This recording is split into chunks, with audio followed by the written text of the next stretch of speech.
Chrétiens audacieux, un podcast proposé par Portes Ouvertes. Bonjour à toutes et à tous, chers frères et sœurs en Christ. Bienvenue dans ce nouvel épisode de Chrétiens audacieux, un podcast de Portes Ouvertes. Bonjour Aline et bonjour à tous. Quelle joie de se retrouver aujourd'hui pour un nouvel épisode. Quoi de neuf pour toi, Rebecca? Il y a pas mal de choses. On est à l'aube des vacances pour moi. Enfin, l'école est finie. On va pouvoir avoir plus d'horaire du tout à la maison. Et ça, j'aime bien. Donc, plus d'école pour tes enfants, j'imagine. Ouais, moi, j'ai passé l'âge. je vais juste préciser. Bon, je peux te poser une petite question. Mais bien déjà sûr. beaucoup plus profonde, directement d'entrée de jeu. Waouh, ok. Vas-y, lance. Vas-y, je balance. C'est quoi le dernier moment où ta foi a été challengée? Bonne question. Je pense que justement, le dernier moment où ma foi a été mise au défi, ça a été en préparant ce podcast.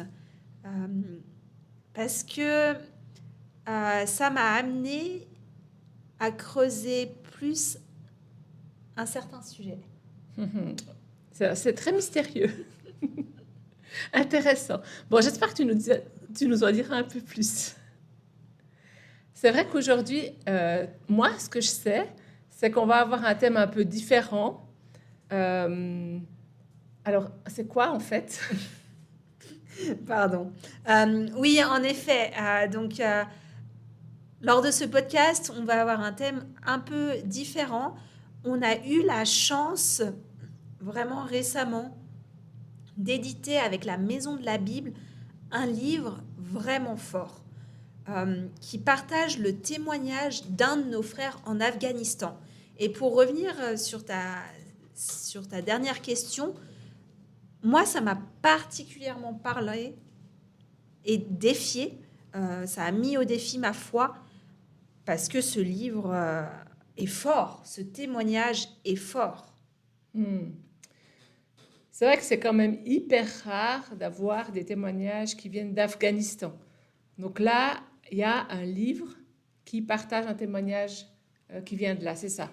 Oui, c'est assez rare et vraiment, je vous le recommande. C'est un livre prenant, facile à lire, mais profondément bouleversant.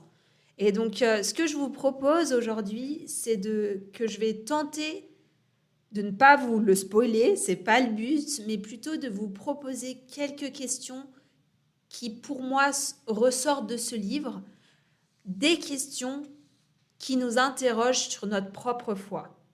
Ça a l'air très bien. Moi, j'aurais quand même besoin, je pense, de savoir le titre de ce livre. On peut avoir le titre maintenant. C'est vrai. Alors, le titre de ce livre, c'est Comme une brebis au milieu des loups. Et écrit par Christian Nani. C'est le directeur de Portes Ouvertes en Italie, mais traduit en français. Exactement. Et pour la petite histoire, en fait, donc Christian a eu l'occasion d'entendre ce témoignage directement de la bouche de Naziri. Et en fait, en entendant son témoignage, il s'est dit, mais il faut absolument qu'on le mette par écrit afin que beaucoup puissent le lire et puissent être touchés par le témoignage de cet homme, touchés par comment Dieu a agi à travers cet homme. Donc oui, on est très reconnaissant à Christian de s'être assis avec Naziri et d'avoir écrit ce livre ensemble. Alors, tu parlais du fait que tu n'avais pas envie de spoiler, mais que tu avais envie de donner quelques questions ou de répondre à quelques questions que pose le livre. On commence? On commence? Alors non, on commence pas tout de suite. J'aimerais, avant de commencer, vous proposer de vous donner un peu le contexte pour comprendre la réalité du pays où ça se passe. Donc, comme on l'a mentionné, c'est en Afghanistan. L'islam est la seule religion autorisée et déclarer ne pas croire au Coran peut conduire à la peine de mort. Oui, c'est vrai que dans ce pays, depuis la prise de pouvoir des talibans, la pression sur les chrétiens est encore plus forte. Euh, Ils ont imposé, donc les talibans, à la société afghane une interprétation très intransigeante de l'islam, particulièrement discriminante pour les femmes. Ça, on en a beaucoup entendu parler dans les médias. Euh, je ne sais pas si vous avez lu récemment, il y a eu des femmes qui ont été volontairement oubliées sous les décombres du séisme. C'était l'été dernier, 31 août, parce qu'ils ne devaient pas être touchés par des hommes. Je trouve ça complètement fou. Et pour les minorités religieuses, certains disent qu'il n'y a pas de chrétiens en Afghanistan. Ça, c'est les talibans qui le disent officiellement comme ça. Je peux donner aussi quelques éléments de contexte, Aline, si tu veux, par rapport à ce que vivent les chrétiens Ça serait génial. en Merci. Afghanistan. Alors, presque tous les chrétiens en Afghanistan, on peut dire que c'est des convertis qui viennent d'arrière-plan musulman. Il n'y a pas des chrétiens de souche dans ce pays. Mais du coup, comme c'est des convertis d'arrière-plan musulman, ils ne peuvent pas pratiquer la foi, pas la révéler, ça c'est sûr. Parce que si elle est découverte, ces chrétiens risquent d'être tués par leur entourage directement. Ce sera considéré comme un crime d'honneur, il n'y aura pas de problème, ce sera justifié par le fait qu'ils auront cette étiquette d'apostat selon la loi islamique. Donc, quand on parle d'église en Afghanistan, c'est en fait des rassemblements qui sont secrets. Il y a maintenant dans les pays voisins, ça c'est l'actualité, vraiment des flots, des milliers, voire des millions de réfugiés afghans qui sont renvoyés maintenant de force en Afghanistan. Il y a 4 ans, donc avec la prise de pouvoir par les talibans, il y a eu des flots d'émigration et maintenant les pays alentours commencent à renvoyer dans l'autre sens les gens. Et parmi eux, les chrétiens sont particulièrement vulnérables. Alors on a déjà pu le mentionner dans le podcast ici. Loïs, je ne sais pas si vous vous souvenez, c'était notre invité qui nous parlait de son voyage en Asie centrale et du fait que dans ces pays d'Asie centrale, il y a des réfugiés afghans qui maintenant sont de plus en plus mal vus et sont renvoyés dans leur pays d'origine, l'Afghanistan. Et c'est vrai que pour nos frères et sœurs en Afghanistan, un des grands défis, c'est le contrôle et la surveillance. On remarque qu'ils sont plus, donc ces contrôles et ces surveillances sont plus stricts dans les petites communautés rurales que dans la plupart des villes. Cependant, même dans les villes comme la capitale, Kaboul, le niveau de contrôle est très élevé et la surveillance par caméra est de plus en plus importante, donc caméra de vidéosurveillance.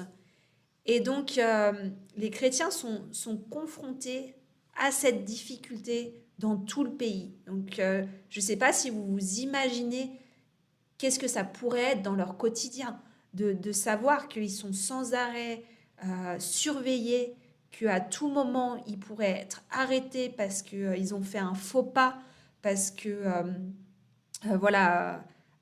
ils n'ont pas été assez attentifs à cacher leur foi. Mais ce n'est pas seulement eux, c'est aussi leurs familles qui peuvent être arrêtées. Donc voilà, ça doit être vraiment un état de stress et peut-être même d'anxiété qui est assez grande et difficile à vivre. À Porte Ouverte, c'est vrai qu'on avait partagé ce témoignage de Samira, une femme chrétienne afghane qui parlait dans le sens de cette omniprésence du contrôle et de la surveillance.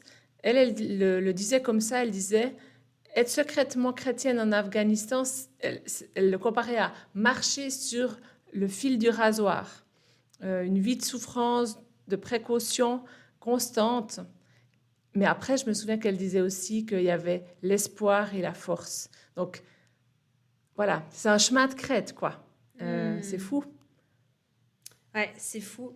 Mais c'est aussi beau de voir qu'elle mentionne cet espoir et cette force, cet espoir et cette force qui vient du Seigneur. C'est clair que dans des pays comme ceux-là, j'imagine que tu peux pas rester debout si tu reçois pas jour après jour la force du Seigneur. Oui. Mais donc, face à ce danger constant d'être chrétien, ma première grande question, On y arrive. on y arrive, ça y est.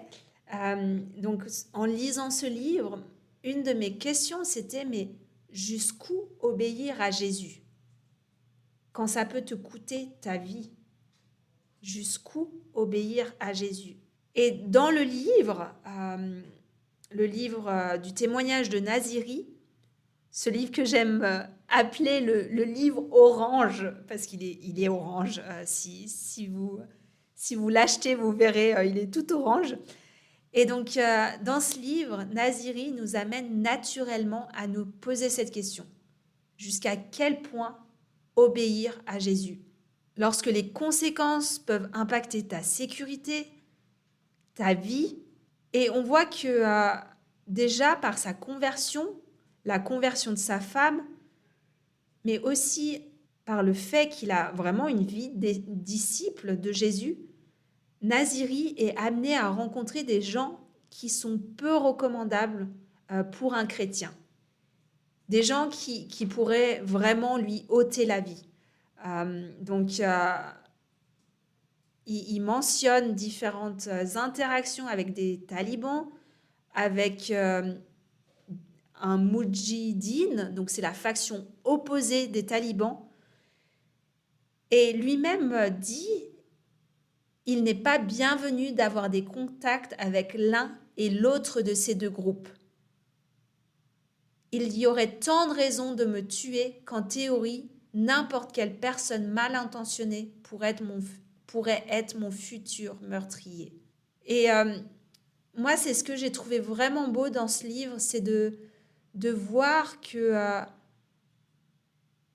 en suivant le Seigneur nous donne la force d'avancer, nous donne le courage, mais ça veut pas forcément dire qu'il n'y aura pas aussi des moments où on a peur, des moments où on se remet en question, justement en rencontrant donc l'un et l'autre de ces personnes, donc le taliban et l'autre personne.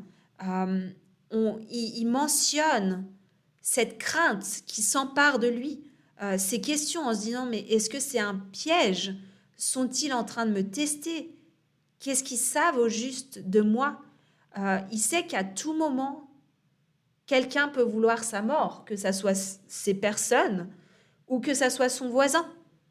C'est intéressant de voir qu'il a peur dans ce que tu racontes. Après, on l'aurait à moins. Rencontrer des talibans, rencontrer des personnes dont tu sais qu'ils sont hyper hostiles à tout ce que tu représentes. Ouais.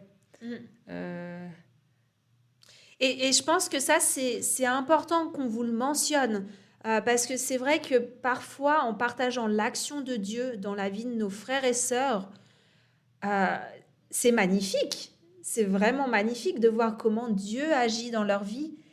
Et des fois, on peut oublier que nos frères et sœurs ont aussi ces moments de peur, ces moments d'angoisse. Ils sont humains, ils sont comme vous et moi.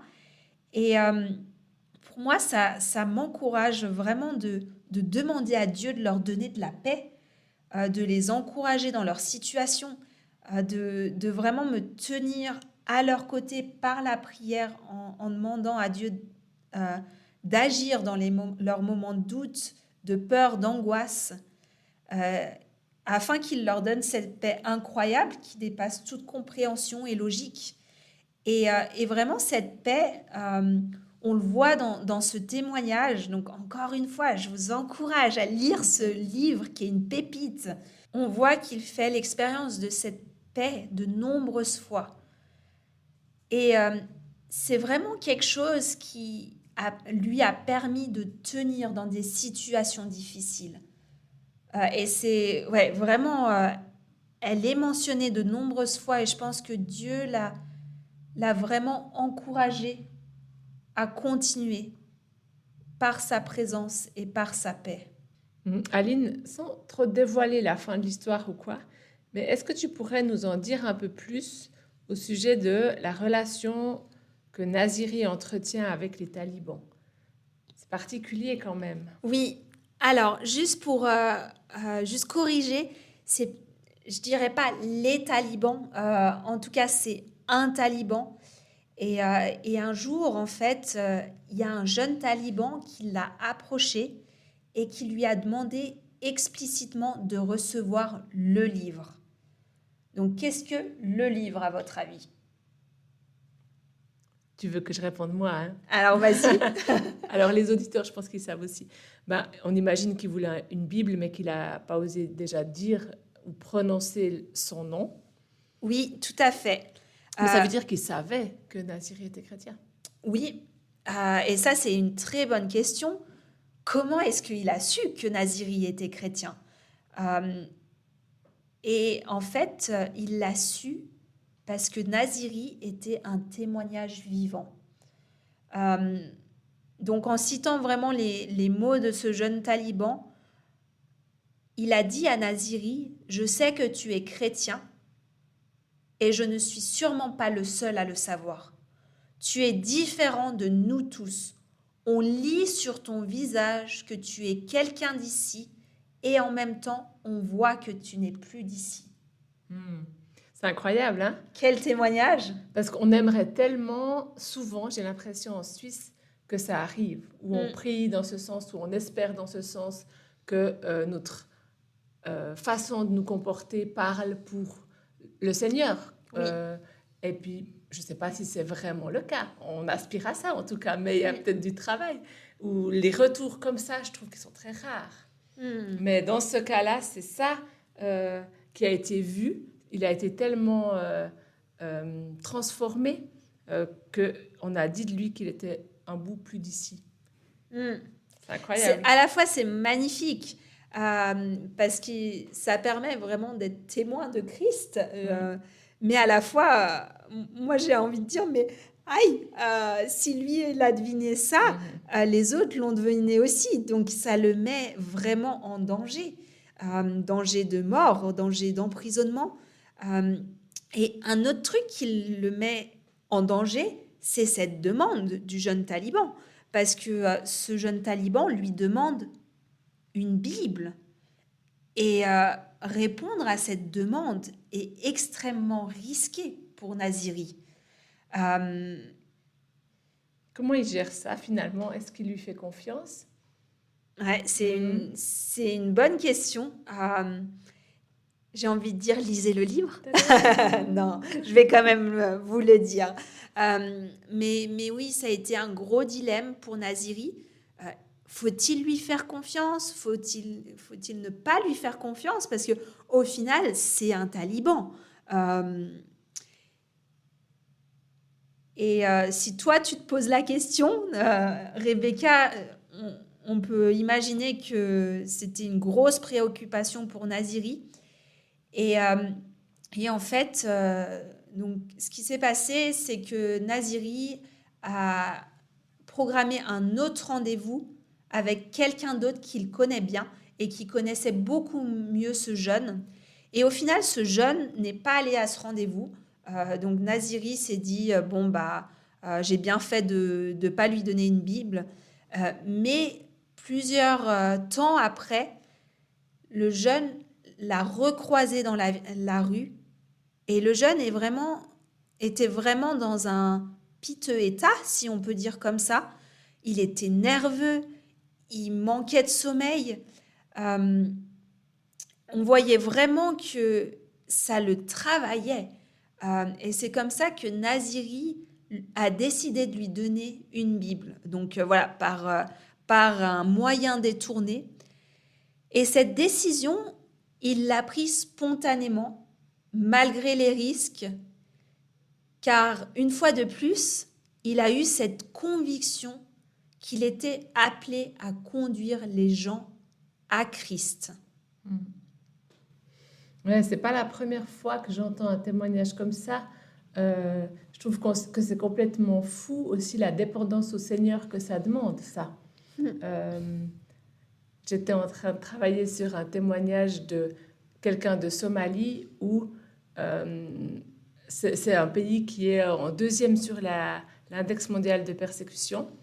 Et puis, ce Somalien chrétien qui s'était converti par la radio va voir une missionnaire américaine et lui dit, est-ce qu'il y a d'autres chrétiens somaliens dans mon pays?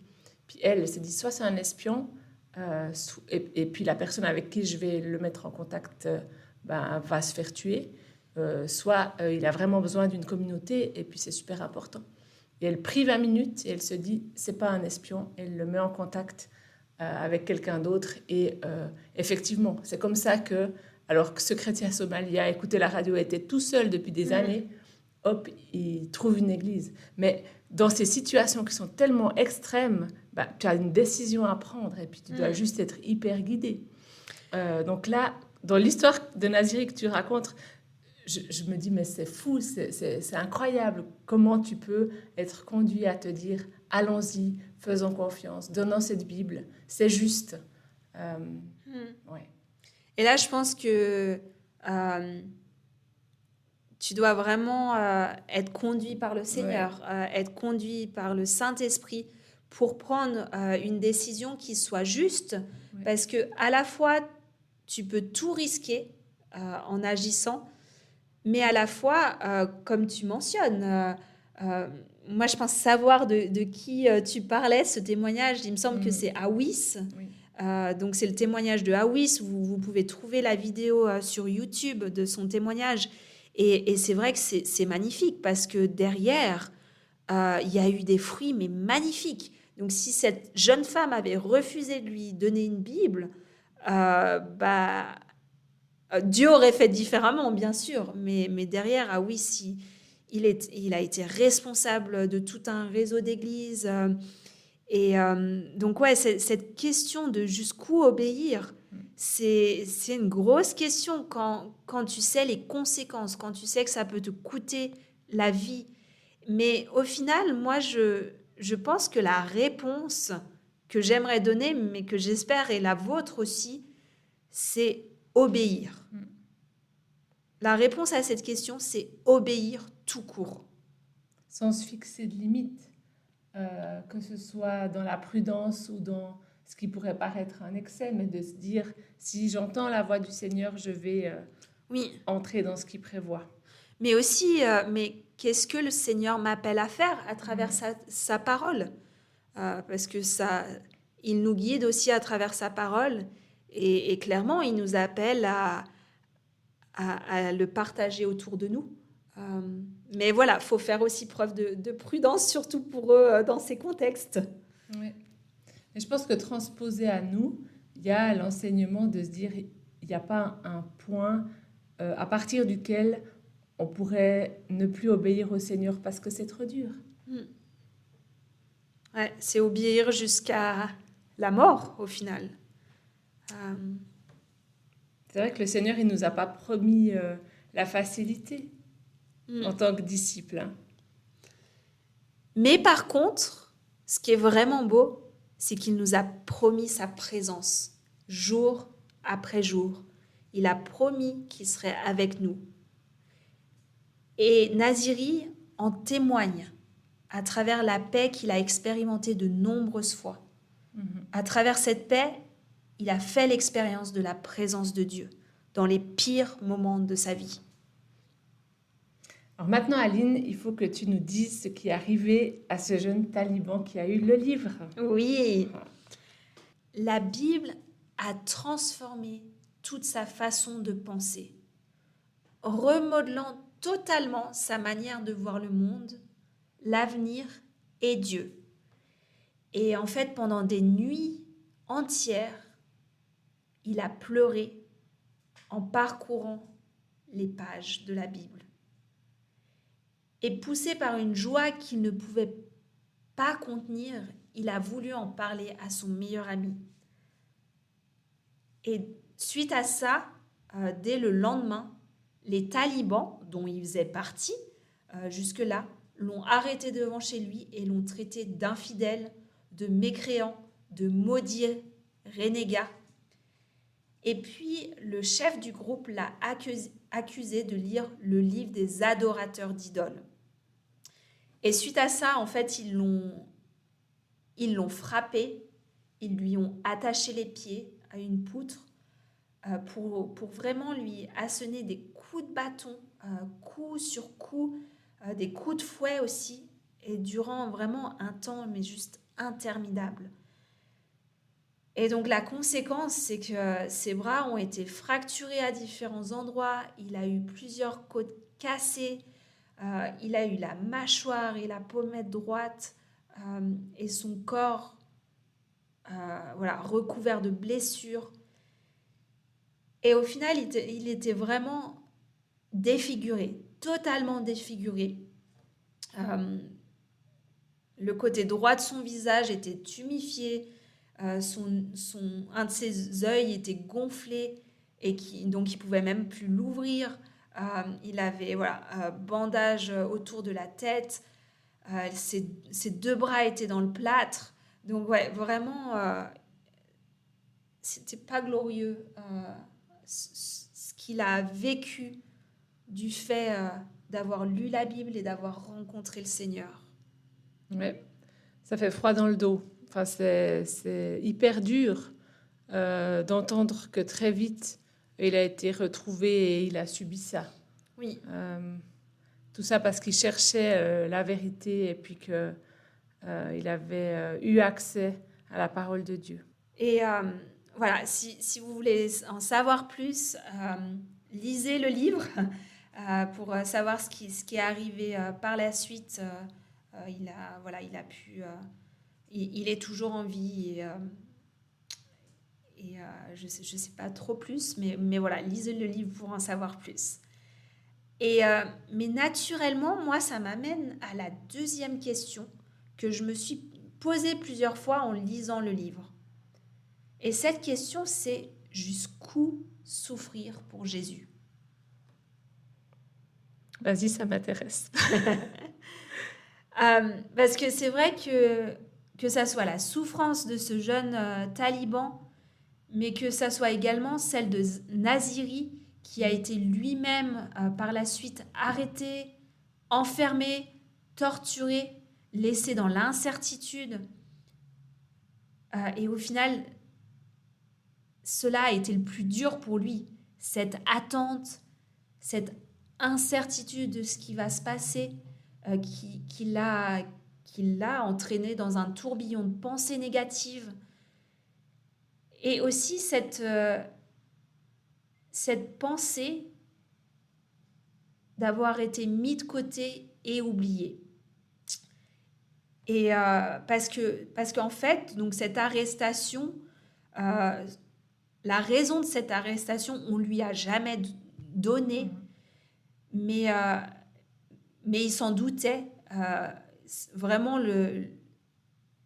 son crime, selon la loi afghane, était impardonnable. Son crime, c'était d'être un mourtad. Ça veut dire être un traître par excellence. Et cela parce qu'il était chrétien, parce qu'il est devenu disciple de Jésus. Mm. Est-ce que tu peux nous en dire un peu plus sur quel a été son quotidien, sa réalité en prison? C'est ça que j'ai rarement entendu parler d'un détenu chrétien en Afghanistan. On va dire, ben, soit tu es tué par ton entourage, soit tu passes entre les gouttes. Mais c'est vrai qu'un prisonnier, Oui. ouais. Oui, donc son quotidien en prison, ça a été des tortures inhumaines et à répétition. Tout, mais vraiment tout était pensé pour le fatiguer jusqu'à l'épuisement total. Parce qu'au final, s'ils arrivaient à l'épuiser totalement, ils savaient que c'était un état propice aux aveux.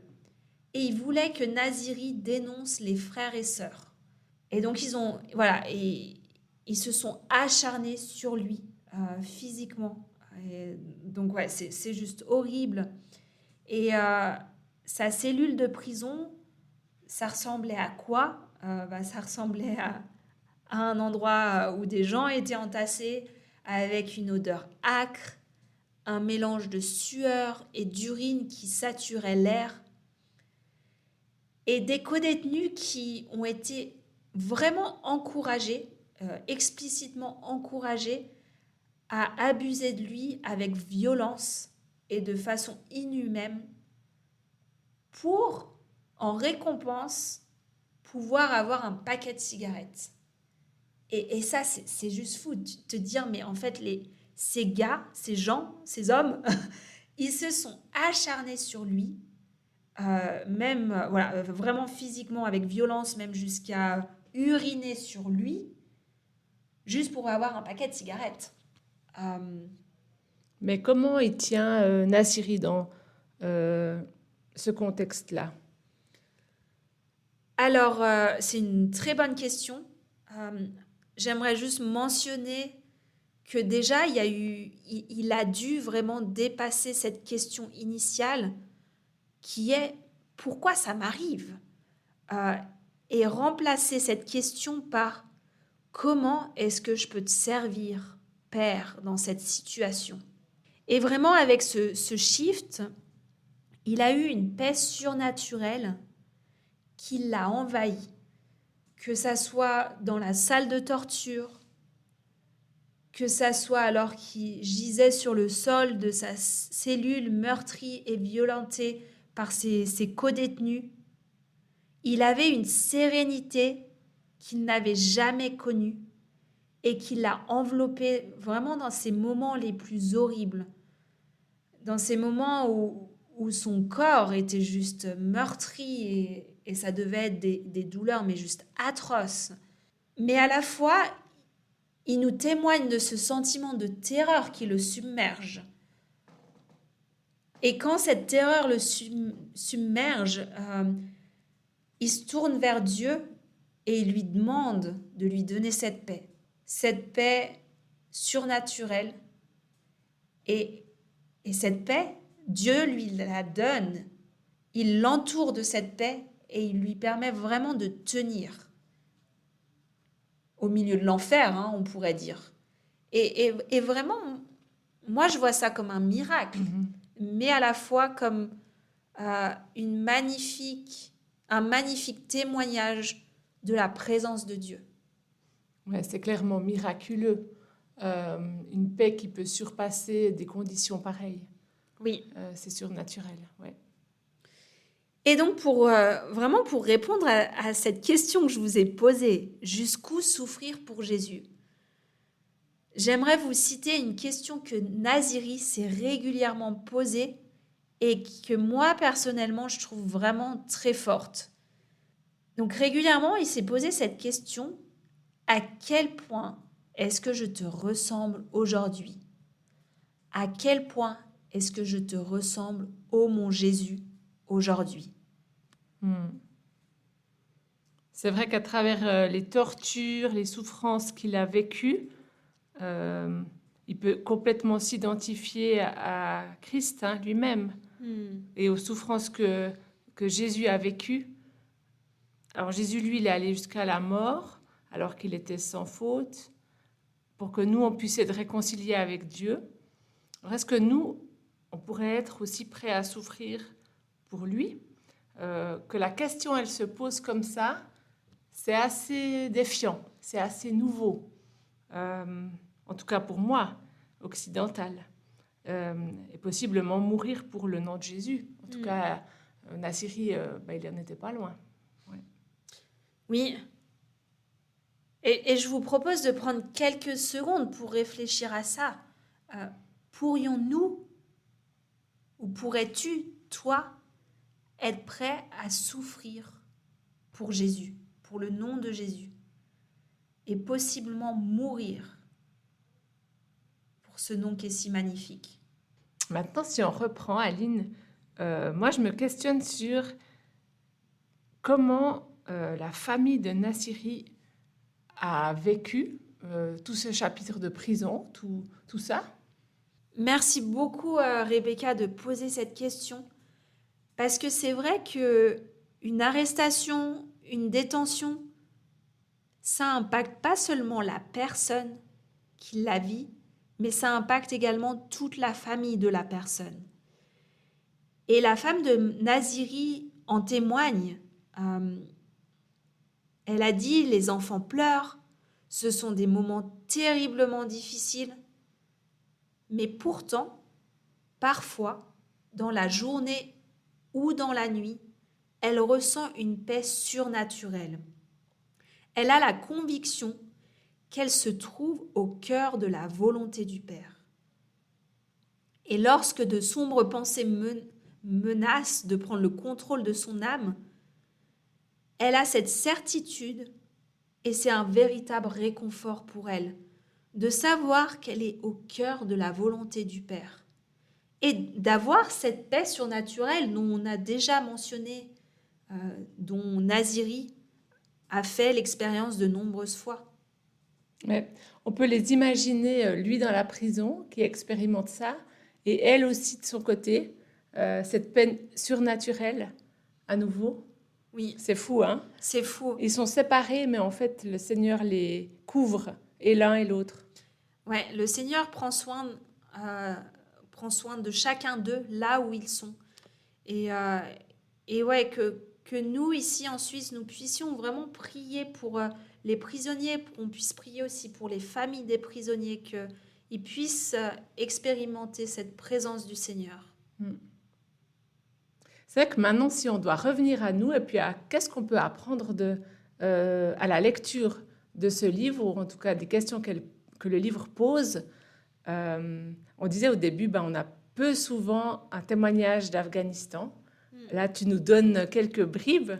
Aussi, tu nous donnes envie de lire le livre, ça c'est sûr. Ah, j'espère que vous avez cette envie, parce que franchement, c'est une pépite ce livre. Et je mens pas en vous disant que on a des amis de Portes Ouvertes, donc des personnes qui ont à cœur de Portes Ouvertes, qui l'ont lu et qui sont revenus nous en acheter 15, 20 pour en donner à chacune des personnes de leur groupe de maison. Donc c'est pour dire que c'est vraiment un livre à lire cet été. Alors que vous êtes sur la plage, alors que vous êtes au bord de la piscine ou dans la montagne, mais prenez-le avec vous, vous le lirez en quelques heures. Il en reste quelques-uns, alors...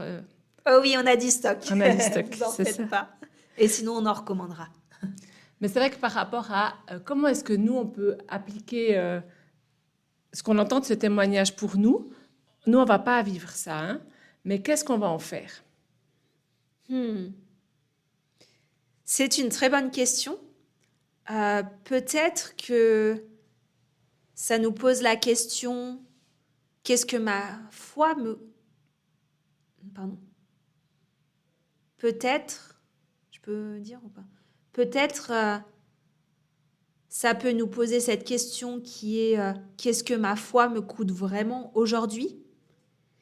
Oui, moi j'ajouterais, est-ce que je cache ma foi même quand je risque rien, en fait? Là, oui. Il y a de tels enjeux et puis un tel courage qu'en creux, on peut se poser et réfléchir par rapport à ça. Ou encore, est-ce que je fais confiance à Dieu dans les moments difficiles?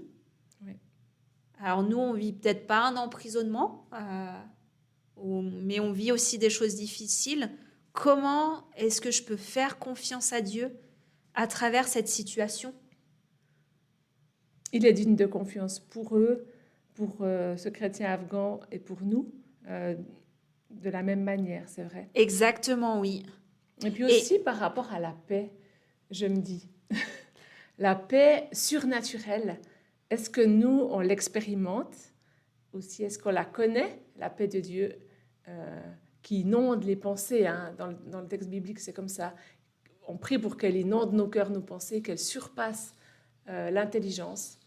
Est-ce qu'on la connaît? Est-ce qu'on la recherche? Oui, tout à fait. Et c'est vrai que j'ai mentionné que de nombreuses fois, Naziri a fait face à de gros moments de grands moments de peur, de grands moments d'anxiété. Et peut-être que vous vivez ça aussi. Est-ce que c'est le moment vraiment de de demander à Dieu sa paix, de demander à ce qu'il vous aide. Être chrétien audacieux, au final, c'est pas forcément faire des choses extraordinaires. Non, en tout cas, à partir de ce qu'on a dit aujourd'hui, c'est aussi de rester fidèle à Jésus, même quand c'est difficile. Oui. Et nos frères et sœurs persécutés nous montrent que c'est possible. Ouais. À nous d'être inspirés et qu'on puisse vraiment déjà prier pour eux, pour que chaque Afghan puisse lâcher, par exemple, la digue des traditions et des croyances qui lui ont été transmises par la société dans laquelle il a grandi, tout ce qui le retient de venir à Christ. Ça, c'est une prière qu'on peut faire, que dans le peuple afghan, il y ait plein de personnes qui puissent reconnaître Jésus-Christ.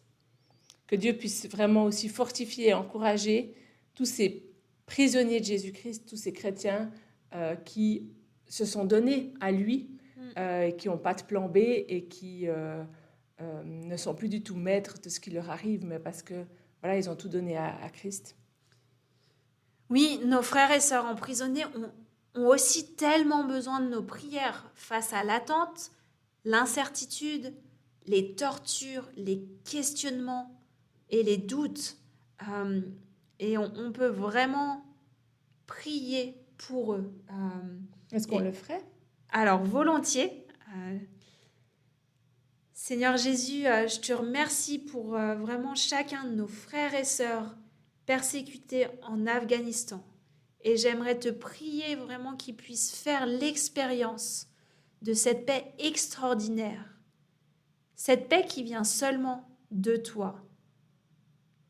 Que tu puisses les utiliser grandement là où ils sont pour ta gloire, même au cœur des prisons, comme tu as utilisé Naziri.